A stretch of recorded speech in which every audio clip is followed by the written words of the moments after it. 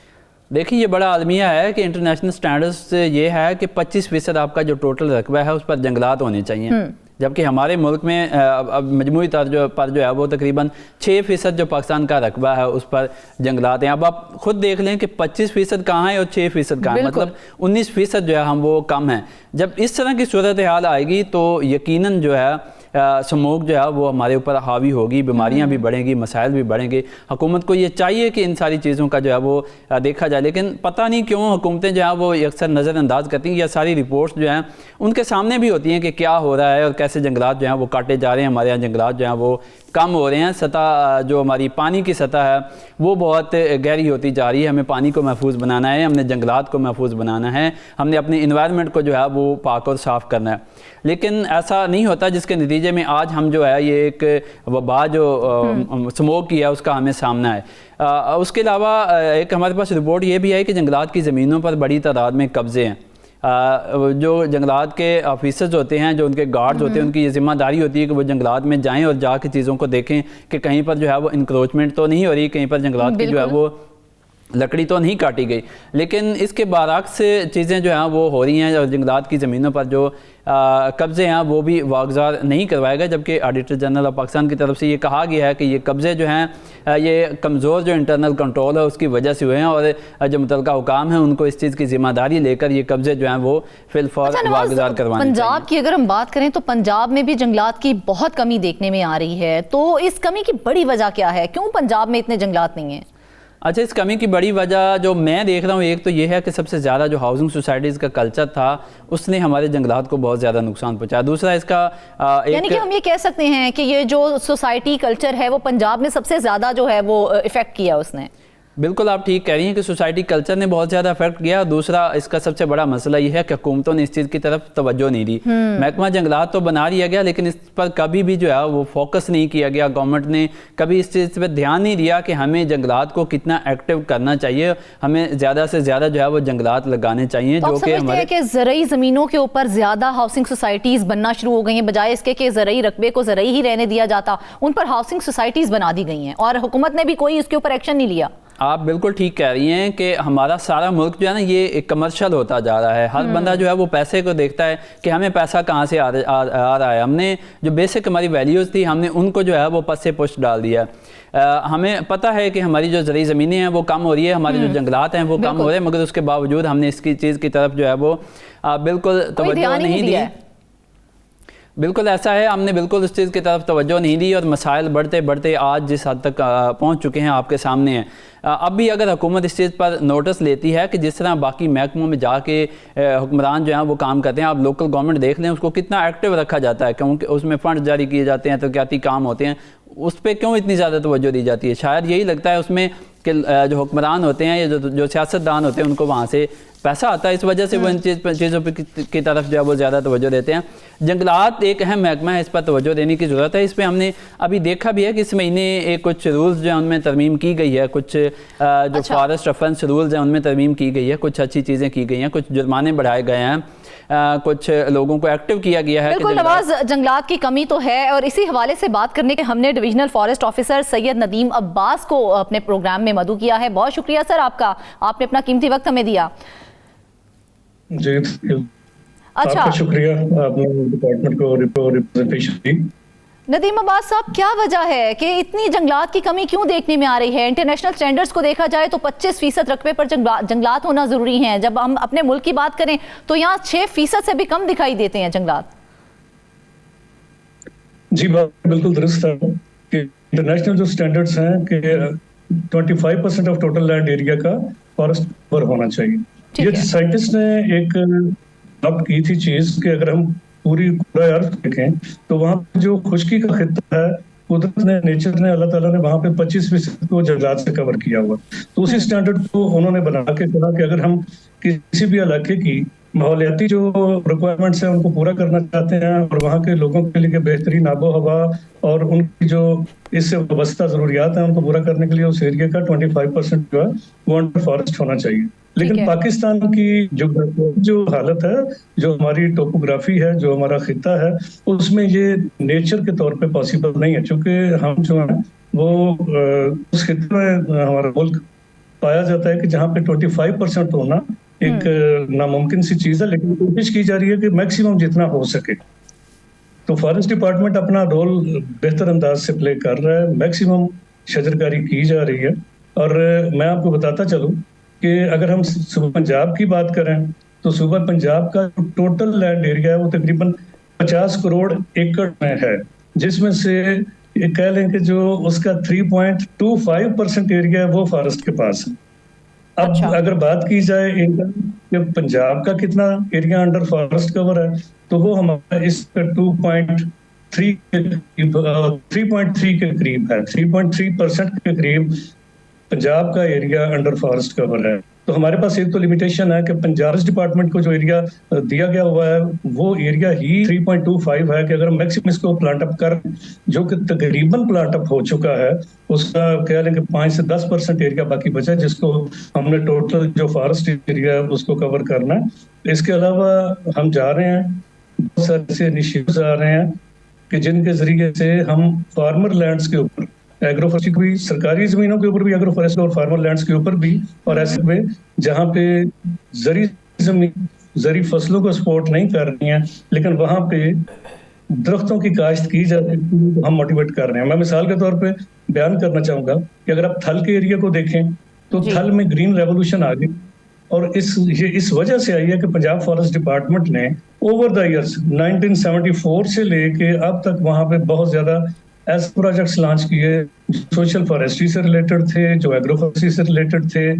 تو اس کا نتیجہ یہ نکلا کہ وہاں کے لوگوں نے، چونکہ وہ زرعی فصلوں کے لیے مناسب رقبہ نہیں تھا، تو انہوں نے فارسٹری کرافٹس کو اڈاپٹ کیا، اور آج آپ وہاں پہ جا کے دیکھیں کہ لوگوں کی معاشی حالت بھی بہتر ہوئی ہے، اور جو وہ ایریا تھا جو بیرن تھا، بنجر تھا، ریگستان کی صورت پیش کرتا تھا، وہاں پہ اب فارسٹ کور انتہا سے زیادہ. اگر آپ گوگل کریں گے تو آپ کو پتہ چلے گا کہ وہاں پہ گرین ریولوشن آ چکی ہے، اور وہ یہ ڈسکوری اس کی وجہ سے بڑھا ہے. اس کے ساتھ ساتھ ندیم عباس صاحب، ہم جب دیکھتے ہیں یہاں پر تو جنگلات کی زمینوں پر بھی ہمیں قبضے دکھائی دیتے ہیں، اور کچھ جو زرعی زمینیں ہیں وہاں پر بھی ہاؤسنگ سوسائٹیز بنتی جا رہی ہیں. تو جنگلات کی کمی کو کیسے پورا کیا جائے گا؟ آپ کو لگتا ہے جس طرح سے آپ کہہ رہے ہیں کہ آنے والے وقتوں میں جنگلات کی کمی کو پورا کر لیا جائے گا پلانٹیشن سے؟ میں آپ کو یہ ایک پرسیپشن ہے ہمارے معاشرے میں کہ جنگلات کی کمی. میں آپ کو ایک بتاتا ہوں کہ پہلے فارسٹ ڈپارٹمنٹ کمرشل فارسٹری کے اوپر تھا کہ ہم فارسٹ کو ریز کرتے تھے، ان کو کمرشلی جب ان کی روٹیشن ایج پوری ہو جاتی تھی اس کی لکڑی کو مارکیٹ کر کے ریونیو کماتے تھے. ٹھیک. اب پچھلے 15 سالوں سے ہمارے فارسٹ ڈپارٹمنٹ نے شفٹ کر دیا ہے انوائرمنٹل فارسٹری کے اوپر. اب گورنمنٹ ہم سے ریونیو ڈیمانڈ نہیں کرتی، اب وہ ہم سے یہ چاہ رہے ہیں کہ ہم جتنے بھی فارسٹ موجود ہیں ان کی پروٹیکشن کریں، ان کو مینٹین کریں، جو انوائرمنٹ کو کنٹریبیوٹ کریں، اور زیادہ سے زیادہ شجرکاری کریں تاکہ جو اس وقت کلائمیٹ چینج کی وجہ سے مسائل پاکستان فیس کر رہا ہے ہم ان سے چھٹکارا پا سکیں. اچھا، نواز سنگرا ہمارے ساتھ موجود ہیں، انہوں نے کافی ریسرچ کی ہے اس حوالے سے. نواز، آپ ندیم صاحب سے کوئی سوال کرنا چاہیں؟ ندیم صاحب، میرا سوال آپ سے یہ ہے کہ جس طرح آپ نے افینس رولز جو ہیں ان میں جو ترمیم کی ہے اس کے مطابق آپ نے کچھ ریوارڈز بھی رکھے ہیں کہ جو آپ کے امپلائز جو ریکوری کروائیں گے ان کو آپ ریوارڈز دیں گے. اس میں جو سب سے آخری چیز ہے وہ یہ ہے کہ 2 لاکھ سے 5 لاکھ تک کے جو بندہ ریکوری کروائے گا اس کو 35% جو ہے وہ اس کو دیا جائے گا. تو جب ایک سرکار کا امپلائی ہے جس کو آپ تنخواہ دے رہے ہیں اس کو ریوارڈ دینے کی کیا ضرورت ہے؟ اور جب آپ نے اتنا بڑا شیئر اس کا رکھ دیا 35%، تو وہ جس طرح ہمارا ایک کلچر ہے وہ تو جنگلات کی حفاظت کرنے کی بجائے سب سے زیادہ جو ہے وہ اس چیز پہ دھیان دے گا جہاں سے اس کو پیسہ آئے گا. تو یہ کیوں ہے؟ جی یہ دیکھیں، یہ اس کے دو پہلو بنتے ہیں. آپ نے اس کے منفی پہلو کو سامنے رکھا، آپ اس کے اگر پازیٹو پہلو کو سامنے رکھیں تو آپ کو پتہ چلے گا کہ ہمارے جو فارسٹ امپلائیز ہیں وہ اپنی جانوں کے نذرانے تک پیش کر رہے ہیں اپنے جنگلات کی حفاظت کے لیے، اپنے درختوں کی حفاظت کے لیے.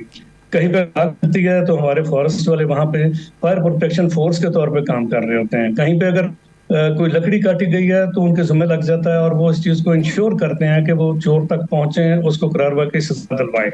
تو جب ہمارے فیلڈ کے عملہ کو اتنی زیادہ تگودو کرنی پڑتی ہے، چونکہ یہ فارسٹ ایک اوپن پراپرٹی ہے اور ہمارے فارسٹ کے امپلائیز 24 آورز اس کی نگرانی کر رہے ہوتے ہیں اور اس کو دیکھ رہے ہوتے ہیں، تو ان کے لیے ایک انکریجمنٹ کے طور پہ یہ کوئی پہلی دفعہ اس طرح نہیں ہوا.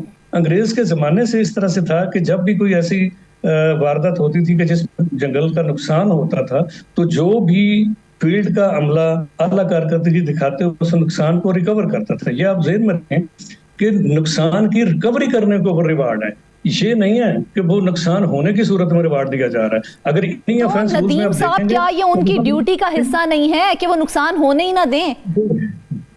دیکھیں وہ بالکل 24 گھنٹے اسی کام کے اوپر لگے ہوئے ہیں. اب دیکھیں میں آپ کو ایک بات بتا رہا ہوں کہ یہ ایک اوپن پراپرٹی ہے. ہمارے فارسٹ گارڈ کے پاس آپ اندازہ لگیں کہ ایک فارسٹ گارڈ ہے اور اس کے پاس جو ایریا ہے وہ سینکڑوں کلومیٹرز میں بھی ہو سکتا ہے، وہ کم از کم 70-80 کلومیٹر تو نارمل ہر کسی کے پاس ہوتا ہے. وہ سارے کو ویجیلنٹلی 24 آورز کر رہا ہوتا ہے. لیکن اگر کہیں پہ خدا نخواستہ کوئی اکا دکا واقعہ، مثال کے طور پہ پچھلے مہینے کے دوران پورے پنجاب میں 348 واقعات ہوئے لکڑی چوری کے. اس میں 348 میں سے کچھ لکڑی کی شاخ تراشی جس طرح کی جاتی ہے وہ، کچھ ہم نے سمگلنگ کرتی ہوئی گاڑیاں پکڑی ہیں، مطلب مختلف نوعیت کے واقعات ہیں ٹوٹل اتنے. اور اس میں سے 244 جو ہیں وہ کمپاؤنڈ ہوئے ہیں. کمپاؤنڈ ہونے سے مراد یہ ہوتا ہے کہ لکڑی بھی ضبط کر لی گئی ہے، جرمانہ بھی وصول کر لیا گیا اور لکڑی کی اصل قیمت بھی وصول کر لی گئی ہے. تو یہ چیز ہے کہ اگر ہم اپنے امپلائی کو اعلیٰ کارکردگی دکھانے پر اس کی حوصلہ افزائی کریں گے انعام کی صورت میں، جو کہ وہ پہلے مجرم سے لے کے آیا ہوگا اس میں سے اس کو ریوارڈ دیں گے، جو اپنا اصل نقصان ہے جنگل کا وہ پورا ہونے کے بعد. تو یہ ایک سورس آف انکریجمنٹ ہے. مثال کے طور پر میں تو یہ کہتا ہوں، ہم تو سفارش کرتے ہیں ہمارے فارسٹ کے جو لوگ ہیں جو اتنی کرتے ہیں اور محنت کرتے ہیں اور کچھ شہادت کے رتبے پہ فائز ہوتے ہیں جنگل کی حفاظت میں، تو ان کو شہداء الاؤنس ملنا چاہیے، یا شہداء کی کیٹیگری میں جس طرح سے پولیس کے شہداء کو یا آرمی کے شہداء کو پیکج دیے جاتے ہیں، ہمارے فارسٹ کے شہداء کو بھی پیکج دیے جانے چاہیے. ٹھیک ہے ندیم عباس صاحب، جس طرح سے آپ نے کہا کہ ہم اپنا پلانٹیشن کا کام جو ہے وہ پورا کر رہے ہیں، تو محکمہ جنگلات کو درخت لگانے کا ہدف بھی دیا جاتا ہے، تو آپ سمجھتے ہیں کہ محکمہ جنگلات نے وہ ہدف پورا کیا ہے؟ جی بالکل. یہ اگر اس چیز کو دیکھیں نا تو میں آپ کو بتاتا ہوں کہ اس وقت ہمارے ہاں دو طرح کے کام چل رہے ہوتے ہیں فارسٹ ڈپارٹمنٹ میں. ایک نارمل فارسٹ ہم کہتے ہیں اور ایک ہم کہتے ہیں ڈیولپمنٹ اسکیمز کے ذریعے سے. نارمل فارسٹ کا جو کام ہے وہ ہم نارمل بجٹ کر رہے ہوتے ہیں، اور جو ڈفرینٹ ڈیولپمنٹ اسکیمز آتی ہیں جس میں گورنمنٹ انیشیٹوز آتے ہیں. مثال کے طور پہ ابھی ہمارے پاس گورنمنٹ کا انیشیٹو آیا ہے. ٹھیک ہے، سید ندیم عباس ڈویژنل فارسٹ آفیسر ہمارے ساتھ موجود تھے. اکارڈنگ یہی ہے کہ محکمہ جنگلات کو درخت لگانے کے حوالے سے جو ہدف دیا جاتا ہے وہ محکمہ جنگلات نے پورا کیا ہے. اگر حیرانگی کی بات ہے، اگر وہ ہدف پورا ہوا ہے تو پھر سموگ اتنی کیوں بڑھتی جا رہی ہے اتنا زیادہ پنجاب کے اوپر؟ خاص طور پہ اگر لاہور شہر کی بات کی جائے تو ایئر کوالٹی انڈیکس اس وقت شدید ہے. پوری دنیا میں سب سے زیادہ ایفیکٹ ہونے والا شہر ہی لاہور ہے، اور جنگلات کے حوالے سے کہا جا رہا ہے کہ اس کا ہدف پورا کیا جا رہا ہے. اگر اس طریقے سے ہدف پورا ہوگا تو آنے والے وقتوں میں اسموگ کی کیا صورتحال ہوگی، یہ ہمارے لیے بہت ہی ایک المیہ ہے اور سوچنے سمجھنے کا مقام ہے کہ کس طرح سے اس پر قابو پایا جائے گا. ناظرین واپس آئیں گے ایک بریک کے بعد.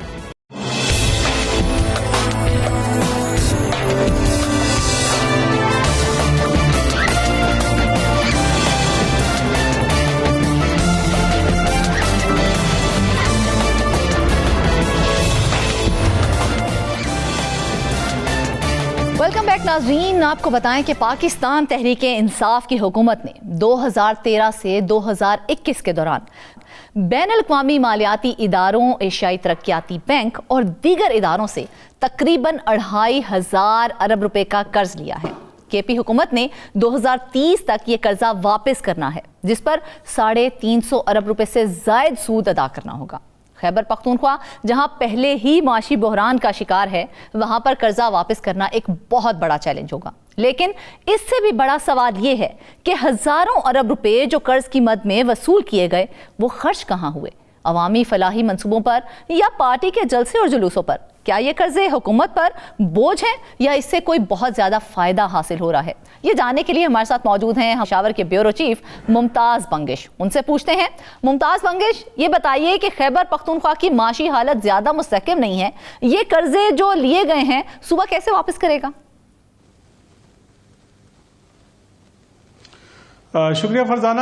دراصل بات یہ ہے کہ خیبر پختونخوا کی جو مالی پوزیشن ہے وہ زیادہ مستحکم نہیں ہے، اگرچہ اس سال ہو یہ رہا ہے کہ جتنی بھی ترقیاتی اسکیم ہیں وہ ابھی تک شروع نہیں ہو سکے ہیں۔ جو رواں مالی سال کے جو ترقیاتی اسکیم ہیں تقریباً ایک سمائی پوری ہو گئی ہے، اور اس وقت جو ہے ترقیاتی اسکیمیں ویسی ہی ہیں جیسے بجٹ میں جو کچھ ڈال دیا گیا تھا وہ صرف بلیک اینڈ وائٹ تک محدود تھا۔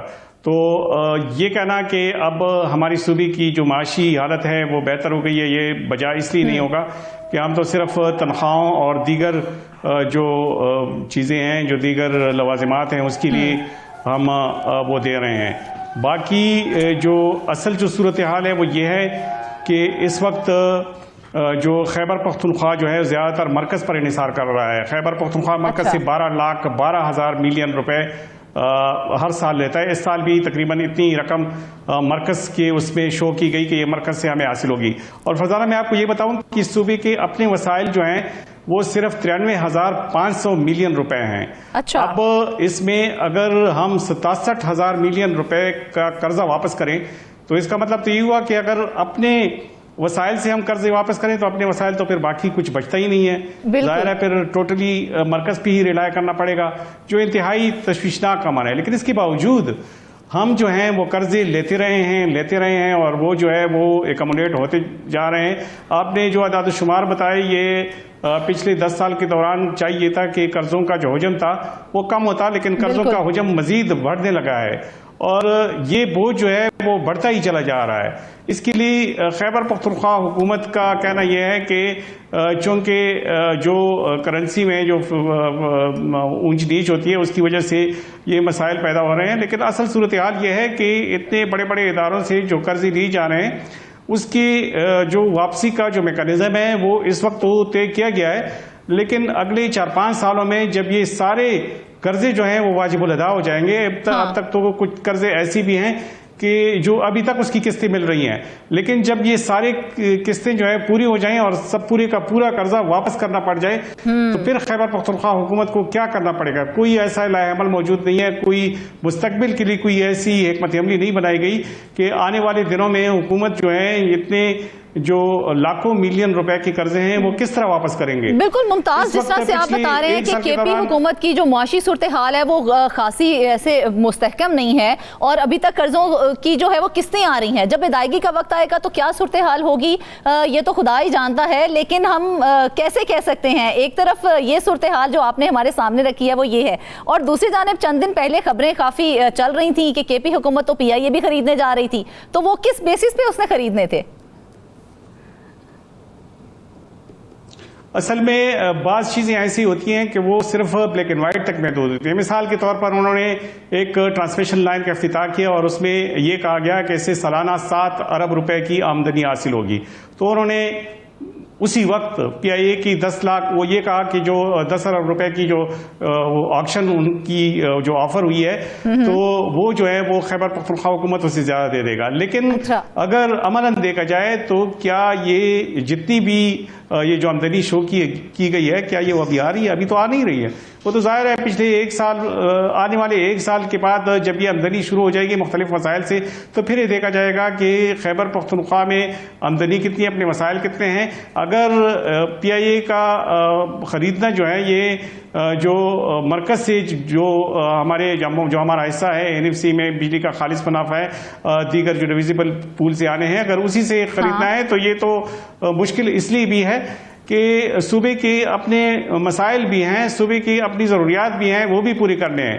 جب تک کہ آپ معدنیات یہاں پہ ایک بڑا شعبہ ہے لیکن اس کی ایکسپلوریشن کے لیے کچھ نہیں کہا جا رہا. اور دوسری بات یہ کہ جو ابھی میں نے بات کی کہ یہ جو قرضوں کی مالیت ہے وہ بڑھتی چلی جا رہی ہے. بالکل. قرضوں کی مالیت اس وقت ہے 6,79,547 بلین روپے صوبے نے قرض لیے ہوئے ہیں، اور ان قرضوں پہ صرف سود کی مد میں خیبر پختونخوا کو 1,48,000 ملین روپے دینا پڑے گا.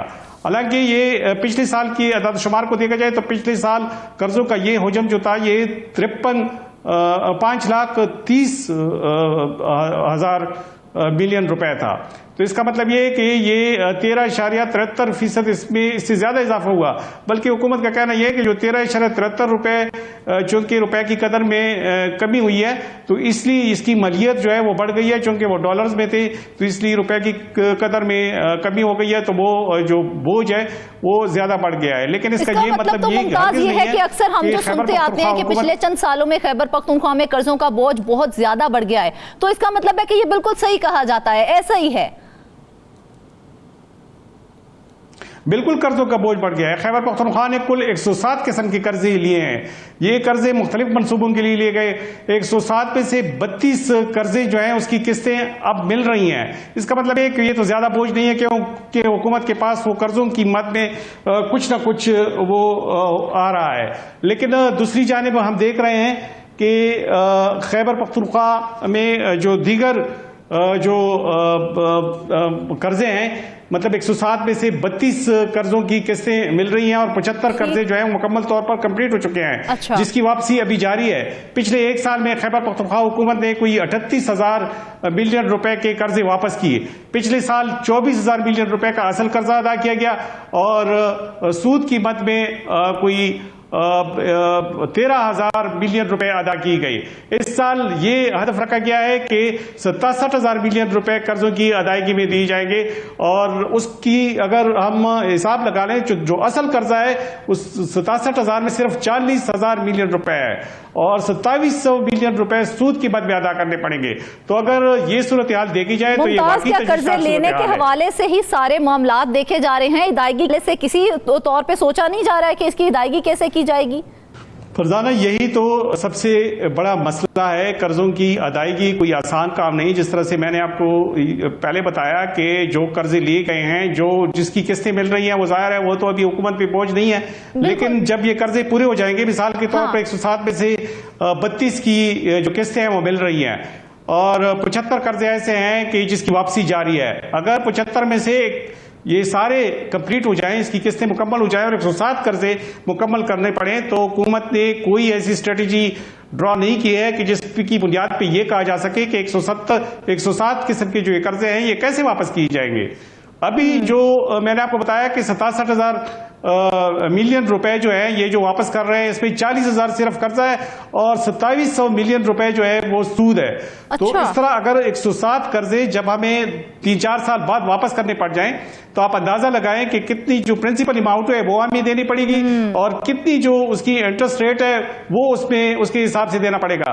اگر اس حساب سے حساب لگایا جائے تو یہی جا رہے ہیں، ہم دیکھیں ان میں تو کوئی رکاوٹ نہیں آ رہی ہے، قرضے تو لیے جا رہے ہیں. اگر ہم ان مقاصد کی بات کر لیں کہ صوبے نے یہ قرضے کس مقاصد کے لیے لیے ہیں اور کیا وہ مقاصد پورے بھی کیے گئے ہیں ان قرضوں کی مد میں؟ اس کا جواب سمپل سا نفی میں ہے. ہاں، اس ایک حد تک ہے.